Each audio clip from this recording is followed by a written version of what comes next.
সমাপ্তি। আজ আমার তৃতীয় বিবাহ বার্ষিকী। বড়লোক বাড়ির বউ, বড়লোক স্বামী, তাই বিবাহ বার্ষিকী উপলক্ষে আয়োজনটাও ধুমধাম করে হয়েছে। আত্মীয় স্বজন, বন্ধু বান্ধবের বাড়িতে গমগম করছে।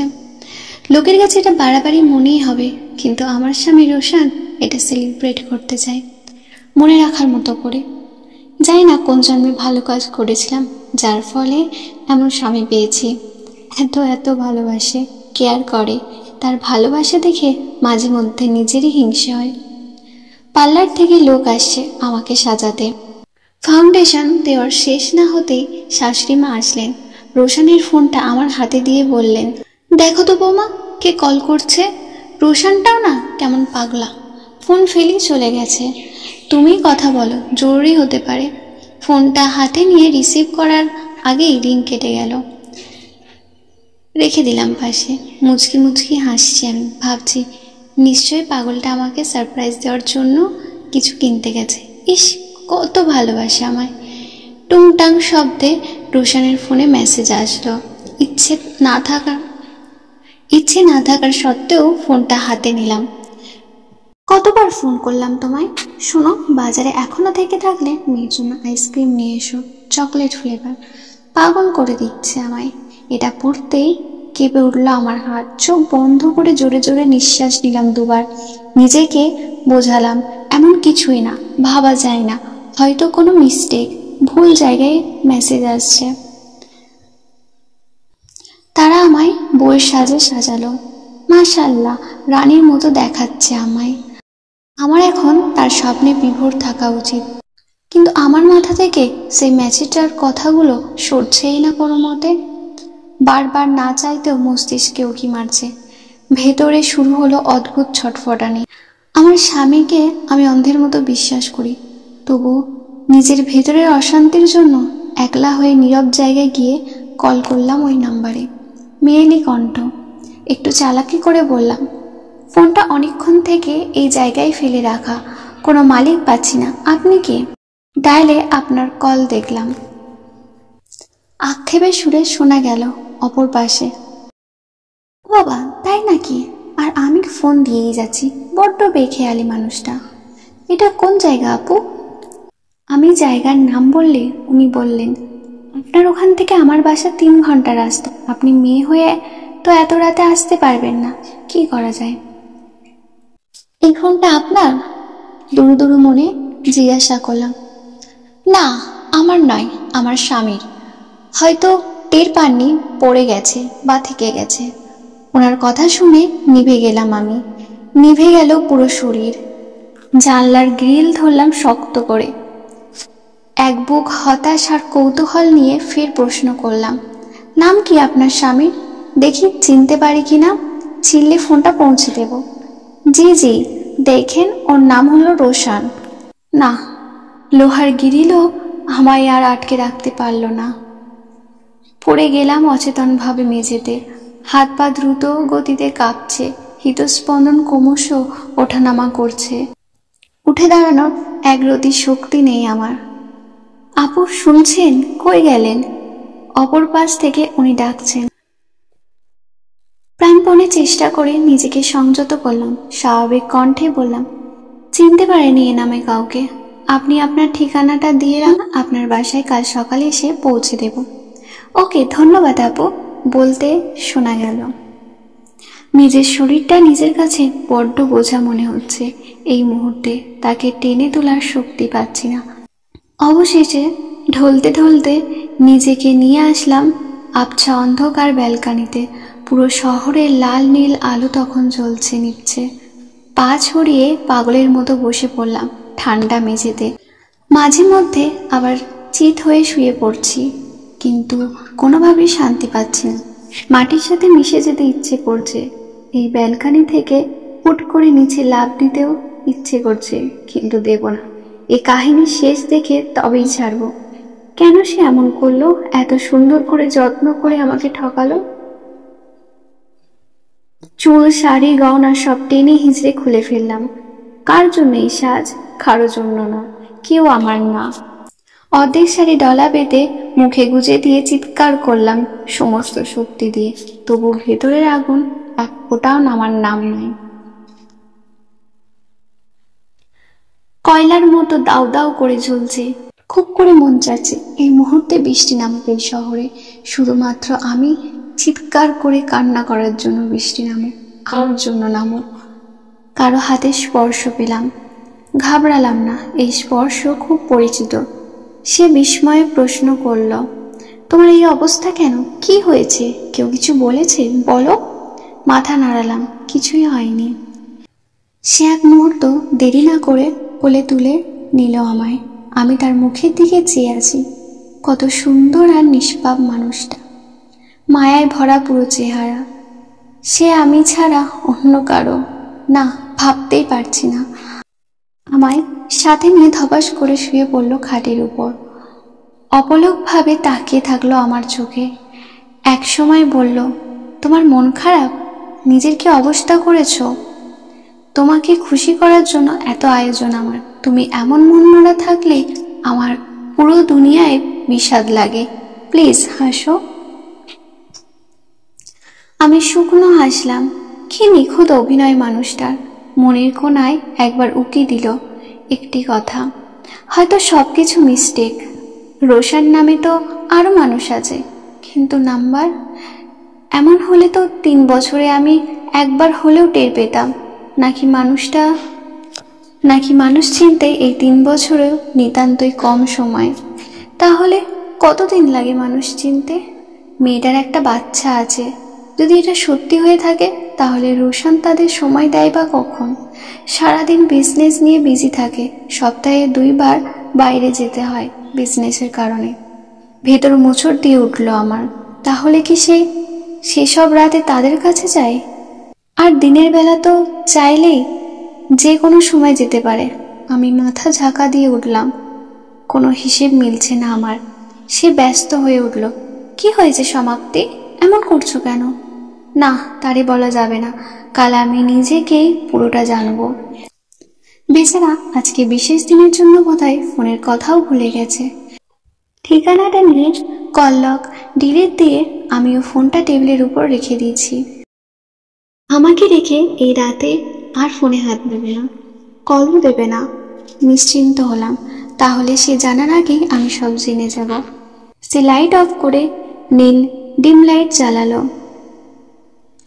আমার খুব কাছে এসে আমার চিবুক ধরে মুখ তুলল, বলল, এই নীল আলোতে তোমাকে পরি লাগে।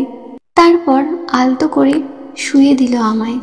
বলল, 3 বছর আগে এই রাতেই আমাদের প্রণয় হয়েছে মন দেওয়া নেওয়া। সেই রাতের মতো আজও সেরা রাত তোমায় উপহার দেব। বলতে বলতে কপালে চুমু খেলো। ঘাড়ের উপর ঠোঁট জোড়া বসাতেই শিউরে উঠলাম আমি।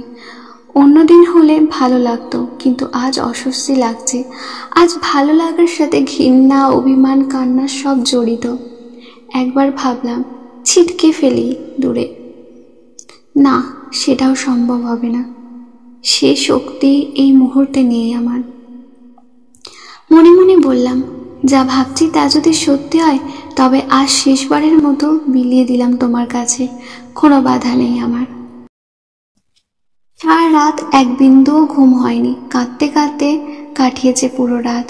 এমন বিষাদময় রাত লাইফে এই প্রথম আমার। জানি না ভবিষ্যতে এমন কত রাত আর অপেক্ষা করছে। খুব ভোরে উঠে শাওয়ার নিলাম। যতটুকু কান্না করার করলাম। চোখে বললাম, যত চোখের পানি আছে এখনই ধুয়ে নেয়। ওখানে গিয়ে একদম নার্ভাস হওয়া যাবে না, চোখের জল ফেলা যাবে না। ফ্ল্যাটের সবাই এখনো ঘুমাচ্ছে। আমি রেডি হয়ে ঠিকানাটা নিয়ে স্কুটি নিয়ে বের হলাম। সকাল বাজে 7টা। যেতে যেতে ঘড়ির কাঁটায় 10টা বেজে যাবে। নানান জল্পনা কল্পনা অবসান কাটিয়ে এসে পৌঁছলাম সেই জায়গায়। দূর দূর বুকে কাঁপা কাঁপা হাতে কলিং বেল বাজালাম। কপালে পেয়ে অঝরে ঘাম ঝরছে। দরজা খুলে দিলেন 25 থেকে 26 বছর বয়সে এক সুন্দরী তরুণী। মিষ্টি হেসে বললেন, চিনতে পারলাম না তো। আমি ফোনে থতলায় বললাম, ও ও ওই যে কাল রাতে আপনার সাথে কথা হয়েছিল, আপনার স্বামী ফোন হারাই গেল। ওনার হাসিটা আরো প্রশস্ত হলো। আসুন আসুন, ভেতরে আসুন প্লিজ। ওর সাথে আর আমার কথা হয়নি। বেচারা হয়তো টেনশনে আছে ফোনের জন্য। বসুন প্লিজ, আমি নাস্তা দিয়ে আসছি। এত ব্যস্ত হবেন না, বসুন আপনি। খুঁটিয়ে খুঁটিয়ে দেখলাম ওনাকে। বেশ সুন্দর, মায়াবী, নজর কাড়া চেহারা, আমার থেকেও ভালো। আমি অকপটে বলে উঠলাম, আপনি ভীষণ মিষ্টি দেখতে। উনি মুচকি হাসলেন। আমার স্বামীও এমনটা বলে। কথাটা শুনে হুট করে ব্যথা জেগে উঠল আমার বুকে। সেটাকে প্রাধান্য না দিয়ে জিজ্ঞেস করলাম, আপনার স্বামী কই? মানে কাউকে তো দেখতে পাচ্ছি না। তখনই পাশের রুম থেকে ছোট একটা মেয়ে আম্মু বলে এসে জড়িয়ে ধরল ওনাকে। না চাইতেও আমার ঠোঁটের কোণে হাসি ফুটে উঠল। কি কিউট বাচ্চাটা। উনি বলেন, এই যে আমার মেয়ে, জানুয়ারিতে 4 বছর হবে। আমি হাসলাম, বললাম, আপনার মতোই মিষ্টি দেখতে। উনি হেসে বাধা দিলেন, না, সে বাপের মতো দেখতে, সবাই বলে। আমার রু কেঁপে উঠল। না, ভেঙে পড়লে চলবে না। নড়ে চড়ে বসে ফের আগের প্রশ্ন করলাম, আপনার স্বামী কোথায়? ওনাকে বলুন ফোন পাইছেন, ভালো লাগবে ওনার। মেয়েকে কোলে তুলে নিয়ে জবাব দিল, আসলে আপু, সে এখানে নেই এই মুহূর্তে, ক্ষণিক পরে আসবে, আসলে দেব। আর আপনার কথাও বলবো। কজন আজকাল এমন করে? আপনি সত্যিই অনেক ভালো মনের মানুষ। প্রশ্নটা বেশি হয়ে যাচ্ছে জেনেও জিজ্ঞেস করলাম, পরিবার নিয়ে থাকেন না, নাকি রিলেশনে বিয়ে? রিলেশনে বিয়ে। 4 বছর ভালোবাসার পর আমাদের বিয়ে হয়। বোঝেনি তো, রিলেশন বিয়েতে ঝামেলা থাকে, এর জন্যই আলাদা থাকি। একটা মেয়ে আছে, তারপরও ঝামেলা। উনি শুকনো হাসলেন। ছেলে পছন্দ করে বিয়ে করলে বউ যতই ভালো হোক না কেন, শ্বশুর বাড়ির কারো কাছে সে তেমন একটা ভালো বউ হয় না। আমার বেলাও তাই। তাই বলে আমি মন খারাপ করি না, কারণ আমার সাথে আমার স্বামী আছে। সে আমার সব কিছু, ভালোবাসেও খুব। আপনার স্বামী এখানে থাকেন না কেন? ওর পরিবারে ঝামেলা আছে, তারা কেউ জানে না আমার সাথে সম্পর্ক এখনো আছে। এখানে যদি সারা সপ্তাহ থাকে তো তার মা ঝামেলা করবে। ভীষণ ডেঞ্জারাস আমার শাশুড়ি। তাকে হুমকি দিয়েছিলেন, আমাকে না ছাড়লে তিনি বিষ খেয়ে মারা যাবেন, কিন্তু সে আমায় ছাড়েনি, আলাদা রাখছে শুধু। সপ্তাহে 2-3 বার রাতে এখানে থাকে, আর দিনের বেলা তো প্রায় সে। মেয়ে তো বাবা বলতে অজ্ঞান। আসলে সে তার মা আর আমাকেও ভালোবাসে, তাই দুদিক ঠিক রাখতে হচ্ছে। এই বলে উনি মৃদু হাসলেন। আপনি তো ওনার বাড়িতে থাকেন, ধরুন আপনাকে না জানিয়ে যদি উনি আরেক বউ ঘরে নিয়ে আসে আর আপনাকে বিষয়টা লোকান, তখন তো আপনি জানতেই পারবেন না। উনি আমার কথায় হেসে উড়িয়ে দিলেন। বিশ্বাসটাই সম্পর্কের আসল। তাকে আমি বিশ্বাস করি, অন্ধের মতো করি, নিজের থেকেও বেশি করি। সে আমায় খুব ভালোবাসে, কখনো এমনটা করতেই পারবে না। করতে গেলেও তার বুক থরথর করে কাঁপবে। যদি করেন? প্রশ্নটা করতেই ওনার মুখ নিভে গেল অন্ধকারে। দেখেই বোঝা যাচ্ছে আমার কথায় বেশ ঘাবড়ে গেছেন। কি সব বলছেন আপনি? আপনি কি তাকে চিনেন? ক্ষণিক উত্তেজিত ওনার কণ্ঠস্বর। আমি উঠতে উঠতে বললাম, না, চিনব কেন? আসলে আমি ভীষণ কৌতূহলী মানুষ, তাই এত কিছু জিজ্ঞেস করা। কিছু মনে করেন না please. Okay, all right, please চা না খেয়ে যাবেন না, আমি আসছি।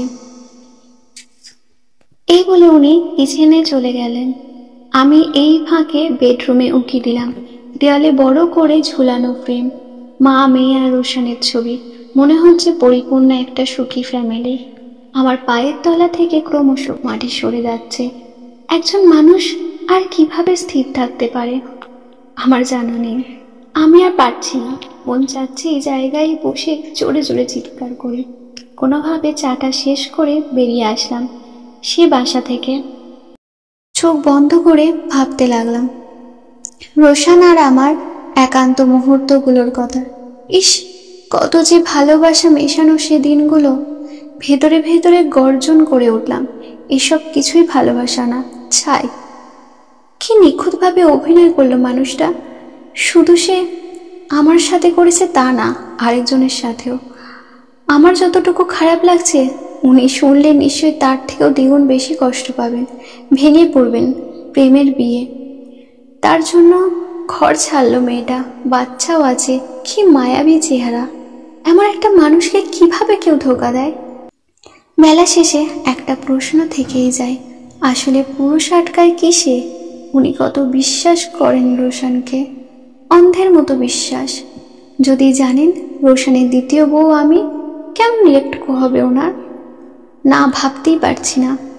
মা বাবার ভক্ত হতে হয়, তাই বলে এত অন্ধভক্ত হতে হবে কেন? এত অন্ধভক্ত পুরুষ কখনো ভালো স্বামী হতে পারে না, কখনোই না। মায়ের কথা শুনে শখের নারীকে ঠকালো। আচ্ছা, সে কাকে ভালোবাসে, আমায় নাকি ওনাকে, নাকি দুজনকেই? এটা ভেবে অট্টহাসি দিয়ে উঠলাম আমি। ভেতরে এত উত্তালা হচ্ছে কেন? ঘূর্ণিঝড়ের মধ্যে তোলপাড় হচ্ছে প্রতিনিয়ত। আমি কেন সহ্য করতে পারছি না? সে আমার সাথে একান্ত মুহূর্তে যেভাবে থাকে, ওনার সাথেও সেই। না, এসব শোনা বা বোঝার আগে আমার মৃত্যু হলো না কেন? দিন থেকে রাত হলো, মন খারাপিও বাড়তে লাগলো। না খেয়ে না ঘুমিয়ে শরীর অচেতন বানিয়ে ফেলেছি। কাঁদতে কাঁদতে মাথা ভার হয়ে উঠছে। তার আগমন হলো, পেছন থেকে জড়িয়ে ধরলো শক্ত করে, চুমু খেলো চুলে, ধাক্কা দিয়ে সরিয়ে ফেললাম। লাইট জ্বালিয়ে সে আমার দিকে তাকালো, থতমত খেয়ে বলল, এসব কি? কাঁদতে কাঁদতে চোখ মুখ ফুলিয়ে ফেলেছ। এই বলে সে হঠাৎ থেমে গেল, চুপচাপ দাঁড়িয়ে কি যেন ভাবতে লাগলো। রাগ হলো প্রচন্ড আমার। বিছানা থেকে উঠে হুঙ্কার দিয়ে তার শার্টের কলার চেপে ধরলাম। আমার কাণ্ড দেখে সে হতবম্ব, বলল, কি করছো কি? গলা উঁচু করলাম, বোঝনি? সে চোখ বন্ধ করে ফেলল। বললাম, ওই ফোনটা আমি নিয়ে গিয়েছিলাম তোমার বউয়ের ওখানে। তার হৃদস্পন্দন বাড়ছে, ঘন ঘন শ্বাসের শব্দ শোনা যাচ্ছে। কোনো কথা না বলে চুপচাপ দাঁড়িয়ে আছে সে, হয়তো কিছু বলার পাচ্ছে না। আমি কাঁদো কাঁদো হয়ে লুটিয়ে পড়লাম তার পায়ে, আহাজারি করলাম, কেন এমন করলে? আমার কষ্ট হচ্ছে খুব। তোমাকে ভালোবাসা আর বিশ্বাস করাই কি আমার অপরাধ ছিল? সে বসে বলল, দুহাত দিয়ে আমায় তুলে নিল বিছানায়। এমন কেন করলে বলো না? দেখো, আমার কথাগুলো শোনো। মা বাবার কথাই তোমাকে বিয়ে করেছি, কিন্তু কম ভালোবাসিনি। আর 2 বিয়ে করা কি অন্যায়? অন্যায় না, কিন্তু একজনকে ঠকিয়ে না জানিয়ে আমাকে বিয়ে করা অন্যায়। দুজনের কাছে বিষয়টা লুকানো হয়েছে, এটা অন্যায়। কোনো মেয়ে তার স্বামীর ভাগ করতে পারে না, আমি কেমনি পারবো? সে যথেষ্ট শান্ত গলায় বলল, আমি কি তোমায় ভালোবাসা হোক বা অন্য কিছু কোনো দিক দিয়ে কি কমতি রেখেছি বলো? রাখিনি তো, যথেষ্ট ভালোবাসি। তাহলে এত আহাজারি করছো কেন? তার এই কথা আমার গায়ে আরো আগুন ধরিয়ে দিল। রেগে গেলাম, বললাম, আমি কালকেই ডিভোর্স পেপার ঠিক করব। আমার থাকা সম্ভব না। ওনারে নিয়ে থাকো, একটা বাচ্চা আছে তোমাদের, ভরার সংসার, সেটা ধরে রাখো। মা বাবার সব কথা শুনতে নেই, কথা মতো চলতে নেই। গত হলো 2-3 দিন, রোশনের সাথে আগের মতো আর কথা হয় না আমার। সে বলতে চায়, আমি বলি না। আমি যেমন সারা রাত না ঘুমিয়ে ছটফট করি, সেও তেমন করে, টের পাই। হয়তো আমার থেকে বেশি জ্বলছে সে, দ্বিধায় ভুগছে, কি করবে বুঝতে পারছে না। তার এমন অবস্থা আমার খারাপ লাগে, ভেতর চিনচিন করে, কিন্তু আমি সে ব্যথাকে আর পাত্তা দিই না। সে এমন অপরাধ করেছে যার কোনো ক্ষমা নেই। আমি তারে ছাড়াই আবার নতুন জীবন শুরু করব। যেমন আমি কষ্ট পেয়েছি তেমন তারেও পাওয়াবো। সে অবশ্য জ্বলবে তাতে, আমার জন্যও কষ্ট পাবে। যতই বড় বউ থাকুক না কেন, আমার জায়গা তো আর কেউ নিতে পারবে না। আমি আমার জায়গাতেই থাকবো, এটা তো চিরন্তন সত্য। পৃথিবীতে 1000 মানুষ থাকলেও একজনের শূন্যতা আর একজন কাটাতে পারে না, কখনোই না, সেও পারবে না। অভিনয় করুক কিংবা ভালো নাই বাসুক, একসাথে তো থেকেছে, ভালোবাসে বলেছে, চোখে চোখ রেখেছে, প্রেমের 1000 কাব্য আমার জন্য গড়েছে। আমাকে ভুলে যাও কি এত সহজ? সহজ আমার স্মৃতিগুলো পাশ কাটিয়ে চলা? অবেলায় বাসায় ফিরল রোশান। এই ভরা সন্ধ্যায় এসে শুয়ে পড়েছে। ক্ষণিক পর উঁকি মারল। দেখলাম অঝরে ঘুমাচ্ছে। নিষ্পাপ লাগছে দেখতে। চোখে মুখে ক্লান্তির ছাপ স্পষ্ট। ভীষণ মায়া লাগছে আমার। মায়ার থেকে বেয়াদব জিনিস বোধহয় পৃথিবীতে আর একটাও নেই। সে এত কিছু করলো, তাও তার জন্য আমার মায়া লাগে। বুকের বাঁ পাশ হু হু করে কাঁদে।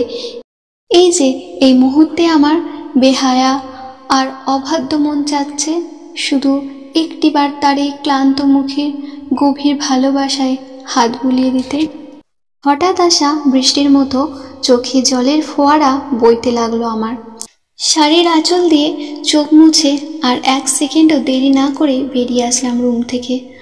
উকিলের কাছে যাব, ডিভোর্সের ব্যাপারে কথা বলতে। গেট খুলতেই পুরো শকড হয়ে গেলাম আমি। সামনে দাঁড়িয়ে আছেন রোশানের প্রথম স্ত্রী। কি বলবো, কি করব, কোনো ভাষা খুঁজে পেলাম না। উনি মলিন হাসলেন, বললেন, চমকে গেলে নাকি? আমি আমতা আমতা করলাম, না মানে আপনি? আমার হাতে সময় খুব কম, এই নিন, এই খামটা আপনার স্বামীর কাছে দিবেন। আমি হতভম্ব হয়ে গেলাম ওনার কাণ্ড দেখে। কি চাচ্ছেনটা কি উনি? ওনার মাথায় কি ঘুরছে? না, কিছুর হিসেব মিলছে না আমার। মৃদু কণ্ঠে বললাম, আসুন না আপনি ভিতরে, গাড়িতে আমার মেয়ে আছে, দাঁড়ানোর সময় নেই। এই বলে উনি ব্যস্ত পায়ে হাঁটলেন। আমি স্তব্ধ হয়ে দাঁড়িয়ে রইলাম। সব জল্পনা কল্পনা যেন উড়ে গেল এক নিমেষে। আমাকে এই বাড়িতে দেখে উনি কোনো প্রশ্নও করেননি? তাহলে কি উনি? কেমন যেন রহস্য লাগছে বিষয়টা। খামের মধ্যেই বা কি আছে? আমি দৌড়ে নিজের রুমে গেলাম। দুরু দুরু বুকে খামটা খুলে চোখ বুলালাম কাগজে। সাথে একটা চিঠিও আছে। পেপার পড়ে সব রহস্য উন্মোচন হয়ে গেল। এটা ডিভোর্স পেপার। আমার শরীর কাঁপছে। ধপাস করে বসে পড়লাম খাটের উপর। ভাবলাম, এটা কি করে সম্ভব? উনি কেমনে কি? নীরব থেকে উনি আগেই খেলাটা ঘুরিয়ে দিলেন, কিন্তু জানলেন না কেমনে? আমি কৌতূহলী হয়ে চিরকুটটা খুললাম। লেখা আছে, রোশান, খুব যত্ন করে আমার বিশ্বাস, আস্থা, আশা, ভরসা, সব শেষে ভালোবাসার সব কিছু ভেঙে দেওয়ার জন্য ধন্যবাদ তোমায়। তোমাকে বিজনেসম্যান মানায় না, সিনেমাতে মানায়। কি নিখুঁত অভিনয় তোমার। আমি সত্যি ইমপ্রেস। ভাবছো এটা কি করে জানলাম? তাহলে শোনো। তোমার স্ত্রীর কথাবার্তায় আমার খটকা লাগছিল। আমি তখনই খোঁজ নিয়েছিলাম, তারপর সব জানলাম। জানো রোশান, সব জানার পর আমার পৃথিবী থমকে গিয়েছিল। যাকে ভালোবেসে সব ছাড়লাম, সেই মানুষটাই অন্য মেয়েকে, আর একটা মেয়েকে আমি স্ত্রী থাকা সত্ত্বেও বিয়ে করেছে, তাও 3 বছর। তুমি তার হাত ধরেছ, আলিঙ্গন করেছ, চুমু খেয়েছ, রাতের পর রাত এক বিছানায় কাটিয়েছ। এসব ভাবতেই আমার পুরো পৃথিবী অন্ধকার হয়ে উঠছিল। আমি একটা ভুল সিদ্ধান্ত নিয়েছিলাম। ভেবেছিলাম মরে যাব, বেঁচে থাকা সম্ভব না মনে হচ্ছিল। নিঃশ্বাস নিতে কষ্ট হচ্ছিল। পরক্ষণেই আমার সুবুদ্ধি উদয় হলো। আমি কেন ভুল কারোর জন্য নিজের জীবন দেব? আমি মরলে আমার মেয়েকে কে দেখবে? তুমি তো দিব্যি ভালো থাকবে নতুনকে নিয়ে। তবে আমি কেন পারবো না? আমার বেঁচে থাকা কেন শুধু তোমার জন্য হবে? আমি আমার জন্য বাঁচবো, মেয়ের জন্য বাঁচবো। আমার একটা পৃথিবী হবে যেখানে রাজত্ব করব মা মেয়ে দুজনে, যেখানে তোমার কোনো পদচিহ্ন পড়বে না, আমি পড়তে দেব না। আমি না এত ভালো বউ আর ভালো মানুষ কখনোই হতে পারবো না, হতে চাইও না, যে আরেক ওয়াইফ থাকা সত্ত্বেও তোমার সাথে সম্পর্ক কন্টিনিউ করব। সরি, তোমার নতুন খুব মিষ্টি মেয়ে, বেচারির কোনো দোষ নেই। সেও হয়তো আমার মতোই কষ্ট পাচ্ছে। মন বলে সে থাকবে না, আত্মসম্মানওয়ালা মেয়ে। তবু বলবো, চেষ্টা করো তাকে আটকে রাখার। আর হ্যাঁ, আরে হ্যাঁ, আমাকে খুঁজে লাভ নেই। আমি সব ঠিক করে ফেলেছি। আমি আজকের ফ্লাইটে রাত 8টায় মায়ের কাছে ইতালি চলে যাচ্ছি। ভালো থাকো, কেড়ে নিয়ে ভালো থাকো। ভালো থাকা কেড়ে নিয়ে ভালো থাকা উচিত না তোমার, তবুও ভালো থাকো। ইতি। পুরোটা পড়ে আমি কেঁপে কেঁপে ডুকরে ডুকরে কেঁদে উঠলাম। আমার কান্না শুনে রোশান ধরফড়িয়ে ওঠে। ক্ষণিক পরোক্ষ করে আমার হাতে থাকা কাগজগুলো নেয়। পেপারটা তার হাতে থাকা অবস্থায় তার হাত সহ পুরো শরীর থরথর করে কাঁপছে। চিরকুটটা পরে সে ঢলে পড়বে এমন অবস্থা। আমি তাড়াতাড়ি উঠে ধরার আগে সে সেন্সলেস হয়ে যায়। চিৎকার করে শ্বশুর শাশুড়িকে ডাকলাম। হসপিটালে নেওয়ার পর তার জ্ঞান ফিরল। সে পাগলের মতো করছে, হাউ মাউ করে কাঁদছে আর বলছে, আমার সব শেষ হয়ে যাচ্ছে, আমার মেয়েটাও দূরে চলে যাচ্ছে। আমি দূরে দাঁড়িয়ে সবটাই দেখছি, খারাপ লাগছে, কিন্তু আরেকজনের জন্য এত হা হুতাশ, আত্মনাদ ঠিক মেনে নিতে পারছি না। ভেতরে কেঁপে কেঁপে মোচড় দিয়ে উঠছে। সে তার মাকে ইচ্ছে মতো বকছে, তোমার জন্যই এত কিছু হলো, তোমারে আমি জীবনেও ক্ষমা করব না। না, আমি ইতিকেই আটকাবো, যেভাবে পারবো আটকাবো, তারে যেতে দেব না। এই বলে সে হাতের সেলাইন এক ঝটকায় খুলে উঠে দাঁড়াতে গেল, আবার পড়ে গেল ফ্লোরে। তার অবস্থা দেখে বোঝাই যাচ্ছে সে কতটা তাদের চায়। আমার ব্যথা ক্রমশ বাড়তেই আছে। চোখ বেয়ে বেহিসাবি জল পড়ছে।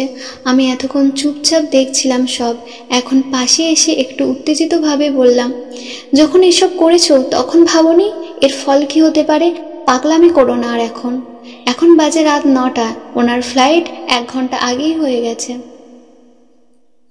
আর ধরতে পারবে না। রোশান চোখ বন্ধ করে 2 হাত মুষ্টিবদ্ধ করে দাঁত কিরমির করে উঠল। আমি এখন কি করব বলে চিৎকার করে উঠল। আচমকা আমাকে জড়িয়ে ধরে বুকের সাথে মিশিয়ে নিল। বলল, তুমিও ছেড়ে চলে যেও না প্লিজ, তুমি থেকে যাও। এই মুহূর্তে তোমাকে আমার খুব দরকার, খুব, নয়তো আমি মরে যাব। বলো না সমাপ্তি, থাকবে তুমি নাকি ইতির মতো চলে যাবে? এই মুহূর্তে আমি অন্য কিছু বলতে পারি না, সে ভেঙে পড়বে। ওই যে বললাম না, মায়ার মতো বেয়াদব জিনিস আর একটাও নেই।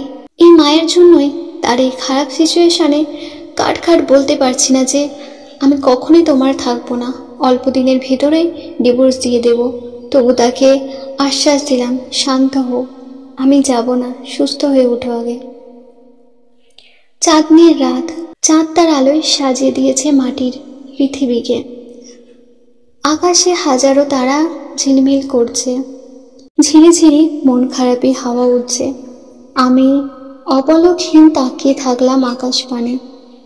তারাদের পরখ করতে করতে ঠিক করলাম, রোশানের সাথে থাকলে ভেতরে আঘাত জীবনও শুকাবে না, সবসময় বুক পুড়বে। সে ভালো হয়ে যাক, আমি তাড়াতাড়ি ডিভোর্স দিয়ে মুক্তি হব। তার শান্তি এটা ছাড়া আর কি হতে পারে? মনের কোণায় আবার উকি দিল একটা অদ্ভুত কথা। উনি চলে যাওয়ার পর রোশান যেমন হাহাকার আর পাগলামি করছে, আমি চলে যাওয়ার পরও কি সেটা করবে? সমাপ্ত। হাই গাইস, আমি ভয়েস করি না এটা। এই গল্পটা আপনাদের কেমন লাগলো অবশ্যই কমেন্ট করে জানাবেন। ভালো লাগলে লাইক এবং সাবস্ক্রাইব করে দেবেন। টাটা।